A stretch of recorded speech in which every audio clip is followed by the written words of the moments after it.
ഇന്നത്തെ ക്വസ്റ്റ്യൻ തുടർച്ചയായ 5 എണ്ണൽ സംഖ്യകളുടെ തുക 300 ആണെങ്കിൽ അതിൽ ഏറ്റവും വലിയ സംഖ്യ ഏത്? ഇത് കണ്ടുപിടിക്കാനായിട്ട് നമുക്ക് അറിയേണ്ട ആ ഒരു കൺസെപ്റ്റ് എന്ന് പറയുന്നത് ആവറേജ് കണ്ടുപിടിക്കുക എന്നുള്ളതാണ്. കാരണം ഇവിടെ നമുക്ക് നമ്പർ അറിയാം, ടോട്ടലും തന്നിട്ടുണ്ട്. ടോട്ടലും നമ്പറും ഉണ്ടെങ്കിൽ നമുക്ക് ആവറേജ് കണ്ടുപിടിക്കാം. അതായത് average is equal to total divided by number. ആ ഒരു കൺസെപ്റ്റ് വെച്ചിട്ട് നമുക്ക് ആവറേജ് 300 ഡിവൈഡഡ് ബൈ 5 എന്ന് കിട്ടും. അപ്പം ഇതിൻ്റെ ആൻസർ നമുക്ക് 60 എന്ന് കിട്ടും.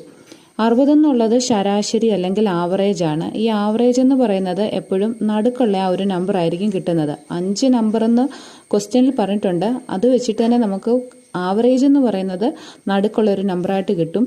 തുടർച്ചയായ 5 എണ്ണൽ സംഖ്യകളെന്ന് ക്വസ്റ്റ്യനിൽ പറഞ്ഞിട്ടുള്ളത് കൊണ്ട് തന്നെ നമുക്ക് 58, 59, 60, 61, 62 എന്നീ നമ്പറുകൾ കിട്ടും. ഇതിൽ നിന്നും വലിയ നമ്പർ 62, ഓപ്ഷൻ സി 62 എന്ന്